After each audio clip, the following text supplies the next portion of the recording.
और मुरली। मैं अपने जीवन का लक्ष्य बताऊं तो मेरे जीवन का लक्ष्य ही है मुरली। कर्म करते हुए मुरली, मुख में हमेशा मुरली की वाणी, दृष्टि में मुरली, हमेशा सुनना है मुरली। पूरे समय मैं तो कहूँगा कि 24 घंटे आप मुरली सुनते रहिए। हाँ, कैसे सुनेंगे?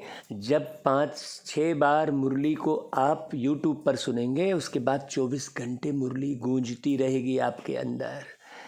ऐसा लगता रहेगा जैसे प्यारे बाबा कानों में हमेशा बहुत प्यार से कुछ कुछ कह रहे हैं। और जब भी आप किसी को कुछ भी बात कहने के लिए उत्साहित होंगे ना, तब आपके मुख में मुरली की ही बात आएगी। और मुरली में ही प्यारे बाबा ने सारे राज खोले हैं। संसार का पूरा सत्य हमारे सामने लाकर रखा है। इसलिए हमेशा मुरली पर ही ध्यान देते रहिए। तो बाबा कहते हैं, मीठे बच्चे, औरों को समझाने की सर्विस करते रहो। भाई, कब हम औरों को समझाएंगे? जब हम खुद पूरी तरह से समझे हुए रहेंगे, एक एक बात को, एक एक सरकमस्टांस को, एक एक के व्यवहार को, है ना भाई? हाँ, एक एक के व्यवहार को हम कब समझ जाएंगे जल्दी से? जब हम अमृत वेले उठकर संसार की सर्व आत्माओं की मानसिक सेवा करेंगे। हाँ, सर्व आत्माओं को प्यारे बाबा परमात्मा से जोड़ने का पुरुषार्थ करेंगे। तब हम प्रत्येक आत्मा को समझ जाएंगे। कोई भी आत्मा हमें मिलेगी, चाहे वो दृश्य में मिले, चाहे अदृश्य में मिले, अव्यक्त में मिले, समझ में आ जाएगा। शरीर छोड़ने वाली जो आत्मा है वो कहाँ गई, किन ख्यालों में है, कहाँ जन्म लेगी, ये भी समझ में आ जाएगा। इतनी बड़ी प्राप्ति है मुरली से। मुरली अर्थात पूरी ज्योति जगाने वाली है। मुरली ही वास्तव में ज्योतिष है।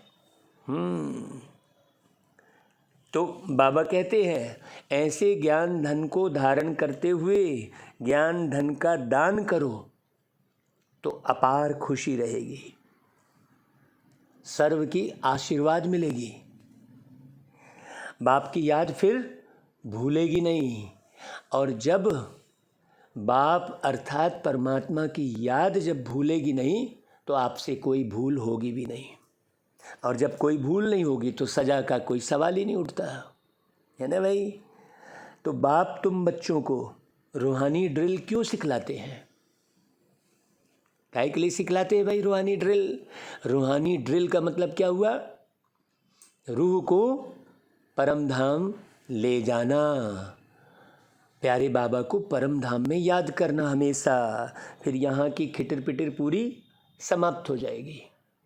तो रूहानी ड्रिल क्यों सिखलाते हैं? पहलवान बनाने के लिए। जितना तुम प्यारे बाबा की याद में रहते हो और पढ़ाई पर ध्यान देते हो, उतना तुम्हारे में ताकत आती जाती है। संसार में तो किसी के पास ताकत ही नहीं है।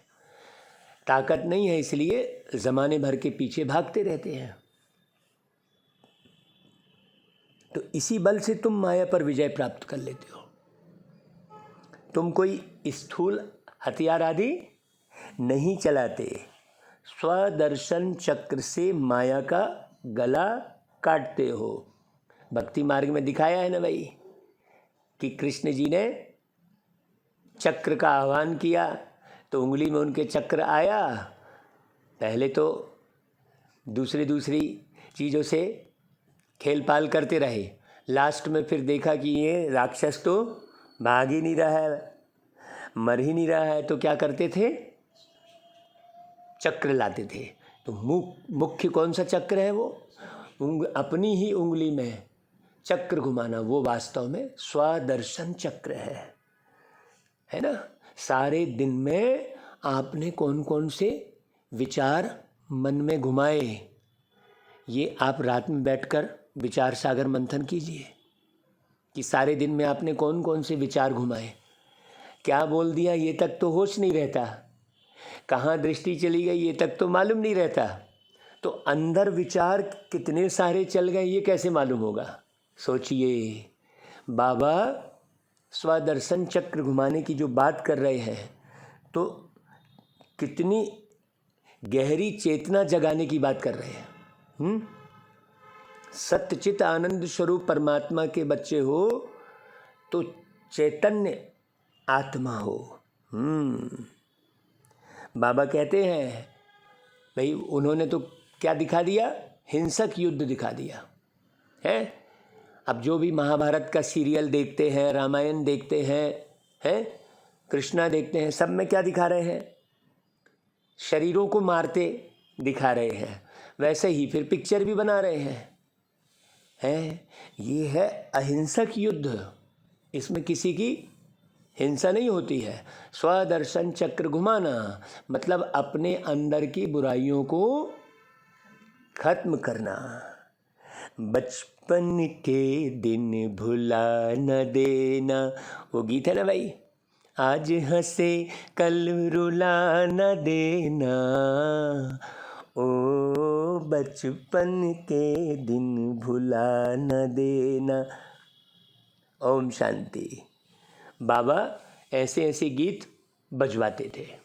बाबा कहते हैं, बच्चे इस गीत का अर्थ तो समझते होंगे ना। बाप करन करावनहार है, तो ऐसे ऐसे गीत भी बाबा ने क्या किए, बच्चों के लिए बनवाए। बाप बच्चों को कहते हैं कि बेहद के माता पिता के बनकर फिर भुला ना देना, है ना भाई। ये माँ बाप कह रहे हैं कि बेटा बचपन के दिन भुला ना देना। तुम्हारे बचपन को देखकर माँ बाप हंसे थे और कल रुला ना देना। ये माँ बाप गीत गा रहे हैं बच्चों के लिए, है ना भाई। लौकिक में भी तो बाप बच्चों को कहते हैं कि बेहद के माता पिता के बच्चे बनकर फिर भुला ना देना। यह याद लंबी है, याद करते ही रहना है, क्योंकि ज़िंदगी लंबी है। ऐसे नहीं कि अब हम कितनी मुरली सुने, हो तो गया, अब हम समझ तो सब गए हैं। नहीं, समझ तो सब गए हैं, लेकिन याद कितनी है प्यारे बाबा की। हाँ, प्यारे बाबा से प्रीत कितनी जुटी है। तो यह याद लंबी है। जब माता पिता कहते हैं तो पिता को याद जरूर करना पड़े ना भाई। माता पिता की याद तो पहले होती है, फिर वर्षे के लिए बाप की याद रखनी पड़ती है।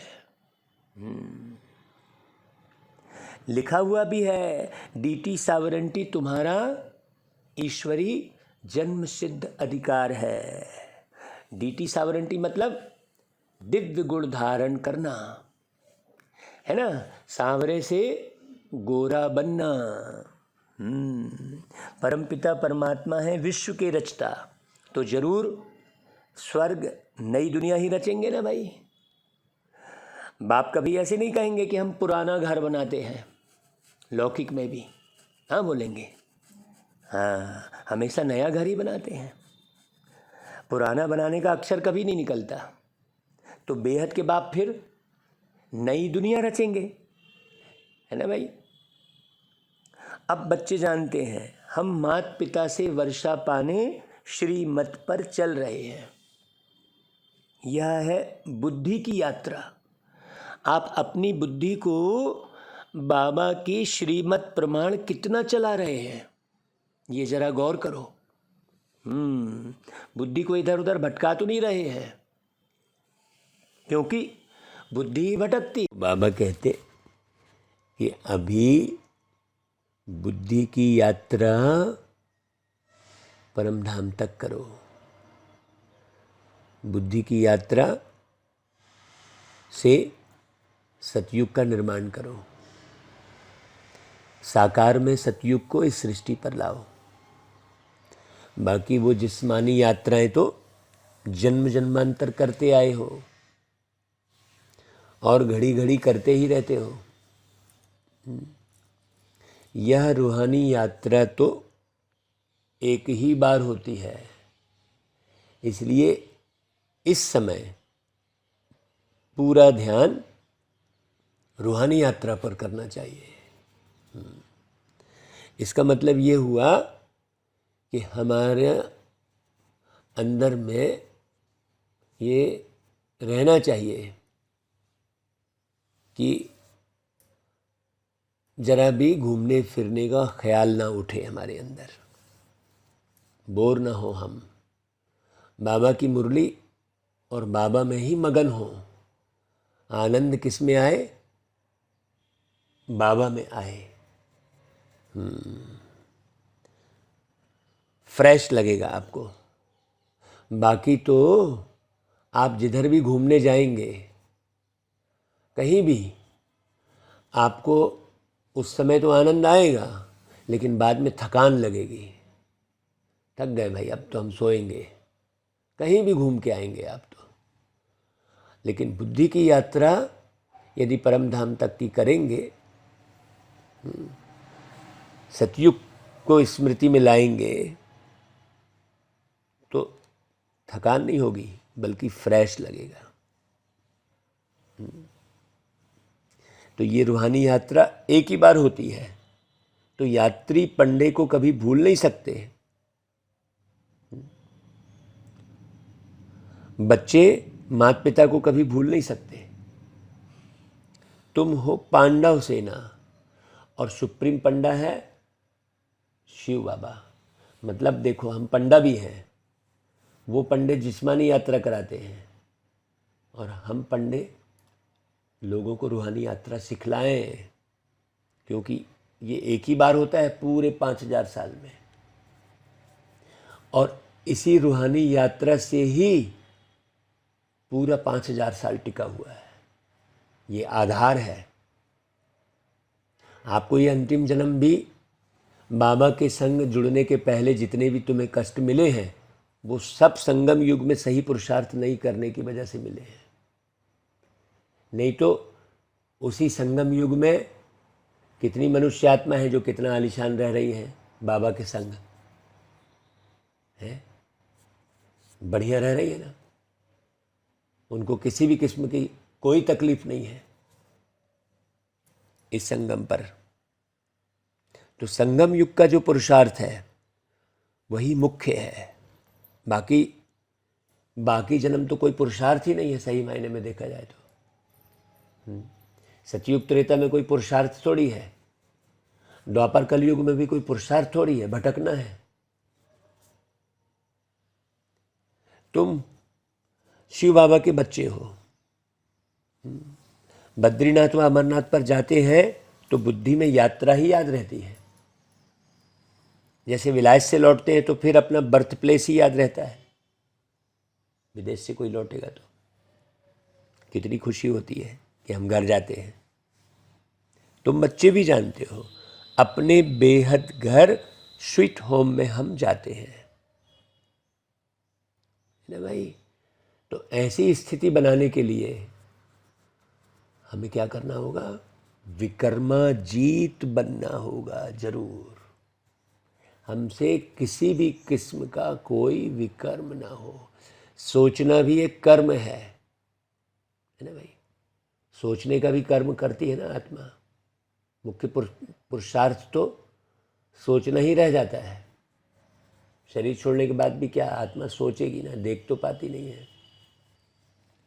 ना भाई, सुन नहीं पाती है। तो विकर्माजीत बनना मतलब अपने सोचने वाले कर्म को भी बेहतर बनाना। इसलिए लिखा था, अपने संकल्पों के पहरेदार बनो। यह सब कौन सिखलाते हैं भाई? बाबा ही आकर सिखलाते हैं। कहते हैं सिवाय याद व योग के तुम्हारे विकर्म विनाश हो नहीं सकते। हमको वो भी याद नहीं रहना चाहिए कि हमने क्या क्या विकर्म किए, वो भी याद नहीं रहना चाहिए, एक बात। दूसरा, वो भी याद नहीं रहना चाहिए कि किसने क्या कह दिया, किसने क्या बोला। किसी दूसरे के भी विकर्म याद नहीं आने चाहिए। इतनी न्यारी अवस्था बनानी है।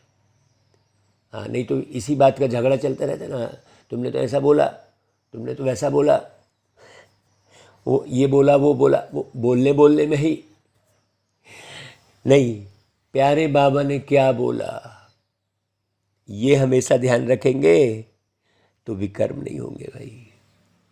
योग मतलब बाबा हमसे क्या चाह रहे हैं, बाबा के दिल में हमारे प्रति क्या आस है। बाबा की स्मृति हमेशा, बाबा को हम ऐसा पुरुषार्थ करके दिखाएं तो योग की ही महिमा है। ये योग, दुनिया में तो इस योग के बारे में पता ही नहीं है। महिमा खूब है योग की। प्राचीन भारत का योग गाया हुआ है, पुराने ते पुराना है ना भाई। लेकिन योग क्या चीज़ है ये किसी को भी मालूम नहीं है। बाबा ने कौन सा योग सिखाया? बुद्धि का योग सिखाया। बुद्धि का जोड़ किधर है आपका? आपकी बुद्धि कहाँ भटक रही है? सही डिसीजन ले रही है कि नहीं बुद्धि? सही समय पर सही डिसीजन। अगर आपका परमात्मा से एक्यूरेट योग होगा तो सही समय पर सही डिसीजन लेंगे।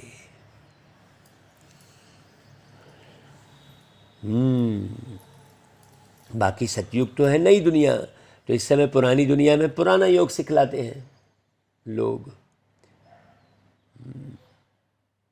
बाप यह योग सिखलाकर जाते हैं, फिर भक्ति मार्ग शुरू हो जाता है बाद में। तुम कहेंगे प्राचीन योग मनुष्य को कभी सिखला ना सके, और सभी अनेक प्रकार के योग मनुष्य को सिखलाते हैं। अब तुम बच्चे जानते हो, सभी के सच्चे बाबा एक है और सबकी माँ जगदम्बा है। यूँ तो फादर सबको कहते रहते हैं, म्यूनिसिपल के चेयरमैन को भी फादर कह देते हैं, नगर पिता तो राष्ट्रपिता कहेंगे। ऐसे तो फिर बहुत हो जाते हैं, लेकिन गॉड फादर एक ही है। जैसे कहा ना भाई, राम को याद किया तो राम कौन? एक आत्मा होगी ना भाई, कोई ना कोई एक आत्मा तो होगी ना। ऐसे तो ढेरों के नाम राम है इस संसार में, लेकिन राम थोड़ी है वो। ढेरों के नाम कृष्ण है, विष्णु है, शंकर है, लेकिन है थोड़ी वो। शिव भी है, लेकिन है थोड़ी। शिव नाम भी रखा लेते हैं लोग। तो गॉड फादर जो एक है वो है कौन? वो भी एक आत्मा होगी ना भाई। वो वाणी सुनने से मालूम पड़ेगा है। सृष्टि भी एक ही है और वो रास्ता भी एक है, और कोई सृष्टि नहीं है। ऐसे नहीं कि नीचे व ऊपर कोई और सृष्टि है। मनुष्य कितनी कोशिश करते हैं चंद्रमा स्टार्स तरफ जाकर प्लाट खरीद करें।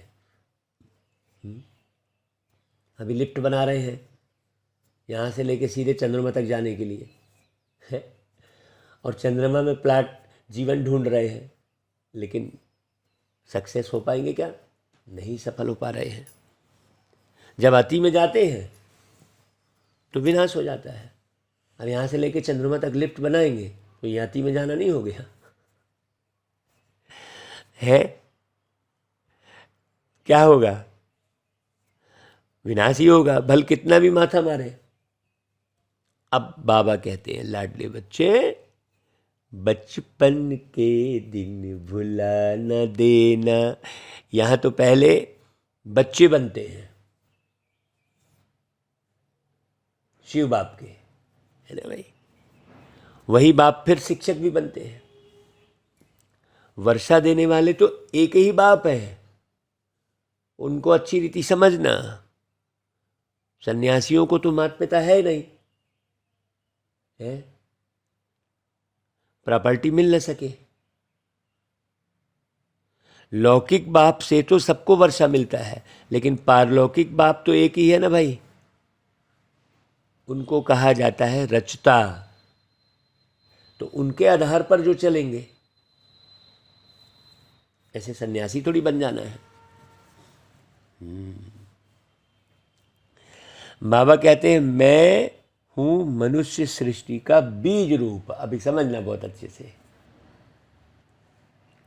मेरी महिमा भी करते हैं सत्य चित आनंद स्वरूप। यह तो समझते हो कि बाबा की महिमा बिल्कुल अलग है और कोई की वो महिमा कर नहीं सकते। सत्य चित आनंद स्वरूप किसको कहेंगे भाई? परमात्मा को ही कहेंगे। बाकी तो रामचंद्र जी कहाँ गए पता ही नहीं है किसी को। न खुद रामचंद्र जी को मालूम है कि वो कहाँ है। अभी किस नाम रूप में वो बैठे होंगे, किसी को स्मृति थोड़ी है कि मैं ही राम हूँ। कोई बोल सकता है क्या फलक से क्या मैं वही राम हूँ भाई, मैंने त्रेता में राज किया था, ऐसे ऐसे किया था। इतनी चेतना तो अभी किसी की जगी ही नहीं है। पता लगता है भाई, जैसे राजीव गांधी का पुनर्जन्म सुनने में आया था तो वो बच्चा बोल रहा था और सारी हिस्ट्री बता रहा था, है पूरी सच्ची सच्ची। फिर जांच करने के लिए ये कहा गया कि भाई ये इसको कोई सिखा भी दिया होगा। तो सोनिया जी गई उनके पास, भाई कुछ बातें जो है पति पत्नी के बीच में जो तीसरे को किसी को पता नहीं रहती है, तो उस बच्चे को पूछा तो उसने बता दिया है। तब सोनिया जी ने कहा देखो भाई, अब इस स्टोरी को ज़्यादा आगे मत बढ़ाओ कहीं भी, न किसी को खबर लगने दो, है नहीं तो फिर इस बच्चे को भी आफत आ जाएगी। ऐसा करके उस कहानी को दबा दिया गया। तो वो बच्चे तक की चेतना जगी हुई थी तो उसने बता दिया। अब बड़ा हो जाएगा तब कहाँ याद रहेगा उसको, आत्मा को। ये बात बड़ी गहरी समझने की है। ऐसी चेतना तो केवल परमात्मा के पास है। इसलिए सत्य चित्त आनंद स्वरूप किनको कहते हैं? परमात्मा को, शिव बाबा को, और किसी को नहीं कहेंगे। और इसीलिए शिव बाबा को ज्योतिर्लिंग के रूप में पूजा जाता है। मतलब ज्योति हमेशा उनकी जगी हुई रहती है। चेतना, ज्योति जगी होना मतलब चेतना जगी होना कि मैं कौन हूँ। अभी तो किसी को ये भी पता नहीं है कि वो कौन है? बाबा आके बता रहे हैं कि बच्चे तुम देवी देवता हो, लेकिन स्मृति में आया है क्या? एक्यूरेट स्मृति आई है क्या? जैसे बचपन की स्मृति आ जाती है कुछ है, बाकी बहुत छोटे की तो पता ही नहीं रहते। लेकिन स्कूल वगैरह गए हैं, वहाँ जाओगे तो वापस तो याद आ जाएगी, हाँ ऐसे ऐसे यहाँ खेलते थे करके। लेकिन एकदम छोटे की पालने में पले वाली स्मृति रहती है क्या? वो तो बताते हैं लोग, लेकिन वो स्मृति थोड़ी रहती है। बात तो यहाँ स्मृति की है। देवी देवता हम बने थे, ये स्मृति आनी चाहिए। एक्यूरेट समझना अलग बात हो गई, और स्मृति आना, आपको मम्मी पापा बता देते हैं कि भाई आप ऐसे ऐसे पालना में खेलते थे, लेकिन आपको स्मृति थोड़ी आती है। तो आप समझ जाते हैं कि हाँ खेलते होंगे भाई। समझना अलग बात हो गई और स्मृति में आना अलग बात हो गई। जब स्मृति में आएगी तब निर्माण होगा। इसलिए बाबा खूब पढ़ाते हैं कि आपको स्मृति कब आएगी? जब आप खूब गहरे उतरेंगे, पढ़ेंगे अच्छे से, है ना भाई? बुद्धि का योग लगाएंगे। तो बाबा कहते हैं विश्व के मालिक लक्ष्मी नारायण की महिमा बिल्कुल अलग है। उनकी महिमा में गाते क्या है? सर्वगुण संपन्न, अहिंसा परमो धर्म, मर्यादा पुरुषोत्तम, 16 कला संपूर्ण, ऐसा गाते हैं। सत्य चितानंद स्वरूप नारायण नहीं कहेंगे। पहले नंबर में है स्वर्ग के महाराजा महारानी की महिमा। वह राज्य ही ऐसा है, यथा राजा रानी तथा प्रजा। तो आप सोचो, आप प्रजा में भी कब आएंगे? यथा राजा रानी तथा प्रजा, बाबा स्पष्ट कह रहे हैं। मैंने सतयुग में आप प्रजा में भी कब आएंगे? जब आप यथा राजा रानी, मैंने सर्वगुण संपन्न, अहिंसा परमो धर्म, जरा भी हिंसा नहीं होगी। बाबा ने कहा काम कटारी चलाना भी हिंसा है, तो आप प्रजा भी नहीं बनेंगे, समझ लो। पासपोर्ट कैंसल बाबा ने कहा था। मर्यादा पुरुषोत्तम लिखा है, मतलब यहाँ आपको मर्यादा एक एक सीखनी है। अमर्यादित कोई भी काम नहीं करना है ना भाई। ये बाबा बता रहे हैं। यथा राजा रानी तथा प्रजा का अर्थ कितना गहरा हो गया। वहाँ दुख का नाम ही नहीं रहता, और आप यहाँ बार बार दुखी होंगे। मान लो बाबा कहता है बच्चे आप दुखी होते रहेंगे तो दुखी होकर मरेंगे, है ना भाई। हाँ, ऐसी दुनिया तो जरूर परमपिता परमात्मा ही रचेंगे भाई, और कोई रच नहीं सकता, जो बिल्कुल दुख का नामो निशान नहीं। अभी महसूस होता है ना भाई कि दुख का नामो निशान नहीं है। भाई हम सत्यचित आनंद स्वरूप, मतलब हम सच्चे हैं यदि, तो रंच मात्र भी दुख नहीं होगा, रंच मात्र भी दुख नहीं होगा। यदि हमने कहीं भी सत्कर्म की जगह असत कर्म किया है तो वो कहीं ना कहीं सूक्ष्म में दुख आ जाएगा। जैसे कल एक बच्ची को पूछ रहे थे, या ये बच्ची बड़ा मुस्कुराती रहती है, भाई अच्छा गुण है, लेकिन सही में मुस्कुरा रही है क्या? दुख बिल्कुल नहीं है क्या बच्ची? तुमको ऐसा पूछा तो बोले नहीं, दुख किसको नहीं रहेगा। तो फिर देखो आर्टिफिशियल मुस्कान है ये, है ना भाई, वो ओरिजिनल मुस्कान नहीं है। अंदर से रत्ती भर भी दुख ना रहे, वो इसलिए आर्टिफिशियल मुस्कान है क्योंकि वो मुस्कान देह भान वाली है। रूहानी मुस्कान अलग होती है। बहुत अच्छी रीति समझ ला। बाबा कहते हैं प्रजा को भी वहां दुख का नाम नहीं है। ऐसी दुनिया, उसको कहा जाता है हेवनली गॉड फादर। भगवान ही रचते हैं ऐसी दुनिया, है कि नहीं भाई? हाँ, उसको कहा जाता है हेवनली गॉड फादर। भले अंग्रेज लोग अक्सर कहते हैं हेवन, परंतु समझते नहीं है कि हेवन क्या होता है। हेवन शब्द बोलेंगे, यहाँ भी बोलेंगे स्वर्ग, पैराडाइज है, कहेंगे बहिष्ठ, वैकुंठ, ऐसे कई नाम लेंगे, लेकिन समझते थोड़ी है। भारत ही हेवन था, ये भी किसी को नहीं मालूम। भारत की बड़ी महिमा गाएंगे, मेरा भारत महान, कितने गीत बने भारत के नाम से, और किसी देश के नाम से इतने गीत नहीं बने हैं कोई भी, कहाँ बनते हैं। बाबा कहते हैं तुम्हारा दुश्मन है कौन? रावण, 5 विकार। तुम्हारे बेहद का राज्य गंवाने वाली यह माया ही दुश्मन है। आधा कल्प से तुमने राजाई गंवाई है, गंवाते गंवाते तुम बिल्कुल ही कंगाल बन पड़े हो। फिर तुमको ही राज्य भाग मिलता है। देखो, माया हो गई स्त्रीलिंग और रावण हो गया पुरलिंग। बहुत अच्छी रीति समझना इस बात को। बाबा माया शब्द भी बोलते और रावण शब्द भी बोलते, गहरे उतरना एक एक शब्द पर। हाँ, है ना भाई। इसकी डिटेल हमने पहली मुरलियों में की है। माया और रावण दोनों का अलग अलग अर्थ, दोनों को बहुत अच्छी रीति समझना भाई। तो गंवाते गंवाते क्या हो गया? तुम पूरे कंगाल बन गए। फिर तुमको ही राज्य भाग मिलता है, तुमको ही हीरो हीरोइन कहेंगे। एक हीरो हीरोइन, फिर उनकी वंशावली, तुम सभी हीरो हीरोइन बनते हो, अर्थात सारे विश्व पर तुम विजय प्राप्त करते हो। आहा, कितनी गहरी बात। सारे विश्व पर विजय प्राप्त करना कैसे? प्रेम के द्वारा। हाँ, तुम इस समय हीरो हीरोइन का पार्ट बजा रहे हो। सारे विश्व में बाप तुमको हीरो हीरोइन का टाइटल दिलवा रहे हैं। इतनी बड़ी पिक्चर के हीरो तुम हैं। वो 3 घंटे की पिक्चर के हीरो बनते हैं और तुम 5000 साल की पिक्चर के हीरो हो। सोचो कितनी बड़ी फिल्म के हीरो।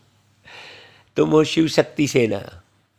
तुम जानते हो हम योग बल से स्वर्ग बनाते हैं, फिर स्वर्ग में हम राज्य करेंगे। कहते हैं बाबा कि अंदर यदि फ्रेश रहेगा मन, बुद्धि एकदम दूषित नहीं होगी कहीं भी, तो मुरली की एक एक शब्द ऐसा नशा, एक एक शब्द चढ़ाते हैं मुरली के, जो बिल्कुल आत्मा मुरली सुनते सुनते ही अशरीरी हो जाती है, विदेही अवस्था बन जाती है। परंतु माया ऐसी है जो भुला देती है। जैसे सेकंड में जीवन मुक्ति मिलती है ना, तो माया भी फिर सेकंड में क्या करती है? भुला देती है। जीवन मुक्ति को फार गति दे, फिर सेकंड में क्या हो जाते हैं लोग? मर जाते हैं, मर जाते हैं। देह आकर्षण में आ गए। बाप तो समझाते रहते हैं, बच्चे जीवन की मुसाफिरी लंबी है, बरोबर बाप को याद करना है तो अंतमति सो गति हो जाएगी। लेकिन प्रति सेकंड बाबा याद आते रहे हैं। जिस माता पिता से बेहद का वर्षा मिलता है, उनसे अगर मुंह मोड़ा तो फिर उस तरफ चले जाते हैं।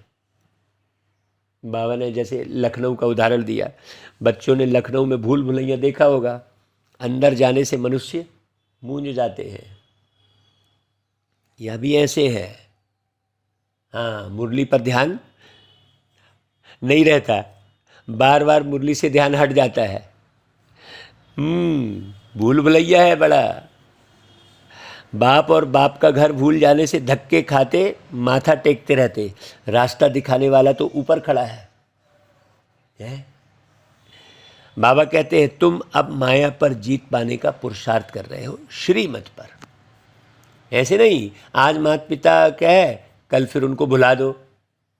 यहां तो और संग तोड़ एक साथ जोड़ना है, मुख्य पुरुषार्थ। भक्ति मार्ग में गाते भी हैं, बलिहार जाऊं, वारी जाऊं, ऐसा कहते हैं भक्ति मार्ग में। नाम लेते हैं श्री कृष्ण का, वास्तव में श्री कृष्ण की बात है ही नहीं। यह तो है ही रुद्र ज्ञान यज्ञ। रुद्र शिव को कहा जाता है। इतनी छोटी सी बात भी मनुष्य समझते नहीं है। सोचो, बाबा ने गीता बहुत पढ़ी है, ब्रह्मा बाबा ने, परंतु पहले कुछ भी समझते नहीं थे। अभी समझते हैं। अरे उसमें तो भगवानुवाच लिखा है भाई। इस रुद्र ज्ञान यज्ञ से विनाश ज्वाला प्रज्वलित होती है। इसी ज्ञान से ना, आत्मज्ञान से ही देह का भान मिटेगा ना भाई, है। और स्वर्ग के ज्ञान से ये कलयुग नरक का भान मिटेगा। नहीं तो यहाँ की ही कथा और प्रथा में उलझे रहेंगे सब। रुद्र भी श्री कृष्ण का अवतार है कह देते हैं, है? कई लोग रुद्र ज्ञान यज्ञ को फिर कृष्ण यज्ञ कह देते हैं। ऐसे कह बात उड़ा देते हैं, तो विदेही वाली बात नहीं रह जाती ना। कृष्ण कहा तो फिर देह का भान आएगा ना तुरंत। एक शरीर तो याद आएगा ना पट्ट से। अब बाप कहते हैं मैं तुमको राजयोग सिखाता हूं। भाई किसको राजा बनाते हैं बाबा? आत्मा को ना, कर्मेंद्रियों का राजा बनाते हैं बाबा। है कि नहीं? तो जरूर नई सृष्टि चाहिए ना भाई राज्य करने के लिए। यहाँ कहाँ आप विकारियों के बीच में कहाँ आप राज्य करोगे? करने देंगे क्या आपको? है? दीपमाला पर लक्ष्मी का आह्वान करते हैं तो कितना सफाई आदि करते हैं। तो वह है भक्ति मार्ग की रस्म रिवाज। यहाँ तो तुम मनुष्य से देवता बनते हो तो जरूर बिल्कुल नई सृष्टि चाहिए, पूरी सफाई चाहिए। यहाँ तो तुम खुद लक्ष्मी बनते हो ना, वो तो लक्ष्मी को आह्वान करने के लिए इतनी सफाई करते हैं। जबकि ऐसी कोई लक्ष्मी कहाँ से आवाहन, क्या हुआ भाई है। फिर धन को भी लक्ष्मी समझ लेते हैं, मैंने कुछ है ही समझ में ही नहीं आ रहा है? नोट को लक्ष्मी कह देते हैं, है ना भाई। सोचो, इसलिए लक्ष्मी के लिए फिर नई सृष्टि चाहिए, है ना भाई। इसके लिए ही पुरानी दुनिया का विनाश होता है। गीता में बिल्कुल क्लियर है, रुद्र ज्ञान यज्ञ से विनाश ज्वाला प्रज्वलित हुई।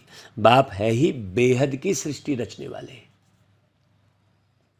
कहते हैं बच्चों, मुझ बाप को भूल नहीं जाना। आज हंसते, कल बाप को भूले तो खत्म। फिर इतना रोना पड़ेगा जो कभी नहीं रोया होगा। बादशाही गंवा बैठते हैं, बड़ा घाटा पड़ जाएगा। जब ख्याल आएगा ना, जब पता लगेगा अरे मेरे को राजमहल मिलने वाला था और अब मिल क्या गया, तो वो आत्मा कितना दुख पाएगी। घाटे वाले मनुष्य की शक्ल पीली हो जाती है। तो बाप कहते हैं पारलौकिक बाप और वर्षे को भुला नहीं देना। औरों को समझाने की भी सर्विस करते रहो गहरे से, क्योंकि जल्दी से समझ में आती नहीं है ये सब बातें। सर्विस में बिजी रहने से फिर भूलेंगे नहीं। धन दिए धन ना खुटे, जितना दान करेंगे उतना खुशी का पारा चढ़ेगा। इस कार्य में स्थूल धन भी लगाओ ताकि मुरली ज़्यादा से ज़्यादा लोगों तक पहुँचे। हमारी बुद्धि में तो ये आया कि शहर में भैया इस मुरली को बढ़िया साउंड सिस्टम से चला दो, तो कान में कुछ तो भनक पड़ेगी लोगों के, यानी यार इतनी अच्छी मुरली, इतनी अच्छी बात कहाँ से चल रही है। कुछ लोगों के तो भनक पड़ेगी ना भाई। हाँ, वो लोग कहते हैं कभी तो भनक पड़ेगी राम को, है। वास्तव में रावण को भनक नहीं लगती है। क्यों? क्योंकि इतने सारे कान हैं, वो किस कान से सुने। सोचो, बड़ी गहरी बात है। तो जितना दान करेंगे उतना खुशी का पारा चढ़ेगा। औरों के की आशीर्वाद भी तुम्हारे सिर पर होगी। कहेंगे ऐसे पंडे पर तो बलिहार जाऊं जिसने स्वर्ग का रास्ता बताया। यहाँ प्रैक्टिकल में बाप का शुक्रिया माना जाता है। बाप कहते हैं बेहद की शांति सदा काल के लिए देने वाला तो मैं ही हूँ। मैं तुमको ऐसे कर्म सिखलाता हूँ जो कभी दुख अशांति हो नहीं सकती। कर्मों की गति बड़ी गहन है। बाबा कहते मैं तुमको कर्म अकर्म विकर्म का राज समझाता हूँ। यहाँ तो भाई जो भी व्यक्ति जो भी कर्म कर रहा है सब विकर्म बन रहे हैं, सब एक भी सुकर्म नहीं हो रहे हैं। भाई आज किसी व्यक्ति ने कोई दवाई दी किसी को, अब वो रिएक्शन कर गई तो उससे विकर्म हो गया ना, है। हर कर्म यहाँ पर क्या हो जा रहे हैं? विकर्म हो जा रहे हैं। अब शराबी बेच रहा है, कितने के घर बर्बाद हो रहे हैं, तो विकर्म हो रहा है। अब वो तो कह रहा नहीं भाई मेरी रोजी रोटी चल रही है। अब गवर्नमेंट जो है शराब में सबसे ज़्यादा टैक्स मिलता है तो बंद ही नहीं कर रही है, तो गवर्नमेंट में बैठे लोगों से भी क्या हो रहा है? विकर्म ही हो रहा है ना, है। यहाँ पर हाजमा शक्ति किसी की सही नहीं है, तुमने खिला पिला दिया, उसका हाजमा ही गड़बड़ हो गया, क्योंकि हाजमा है ही नहीं सही। तो तुमने तो खिलाया पिलाया है, लेकिन है विकर्म हो गया ना। तो यहाँ पर हर कर्म क्या हो रहे हैं? विकर्म हो रहे हैं। इसीलिए एक ही सुकर्म रहेगा, बाबा की याद करना ही सुकर्म होगा। उसी से सारे विकर्म विनाश होंगे। बाकी तो कोई कर्म ऐसा नहीं है जो विकर्म न बने। आप अच्छे से मनन चिंतन करके देख लो, एक भी कर्म ऐसा है क्या जो विकर्म न बने? आप देख लो बहुत अच्छे से। हाँ, बाबा कहते हैं सुकर्म सिखाने वाला मैं ही। कर्मों की गुहि गति बड़ी गहन है। सतयुग में कर्म विकर्म होता ही नहीं, कर्म अकर्म होता है। क्यों? क्योंकि वहाँ माया है ही नहीं। यहाँ पर जो भी कर्म कर रहे हैं उसमें लोभ भरा हुआ है, उसमें मोह भरा हुआ है। आप कहीं भी चले जाओ, आपको स्मृति में कौन रहेगा? है, कहीं भी जाएंगे आप तो मोह के वशीभूत होकर काम कर रहे होते हैं। अभी तो माया का राज्य है, इसलिए कर्म विकर्म बन जाता है। अभी तुम ड्रिल सीख रहे हो और पहलवान बन रहे हो। मतलब सब कर्मों से न्यारे होकर एक बाप की याद में रहना। जितना पढ़ेंगे उतनी ताकत मिलेगी। यह पढ़ाई तो अंत तक पढ़नी है। अंत तक मतलब कब है? शरीर छूटने तक नहीं। आपको ऐसी व्यवस्था करनी है कि कलयुग अंत तक आप बने रहें। हम तो अपना अनुभव यहाँ पर सुनाते हैं बीच में आपको कि भाई पिछले जन्म में हम पढ़ाई पढ़े, वो पढ़ाई अधूरी रह गई, शरीर छूट गया, बूढ़े हो गए, शरीर छूट गया, तो फिर से ये पढ़ाई पढ़ रहे हैं। अंत तक पढ़ाई पढ़नी है।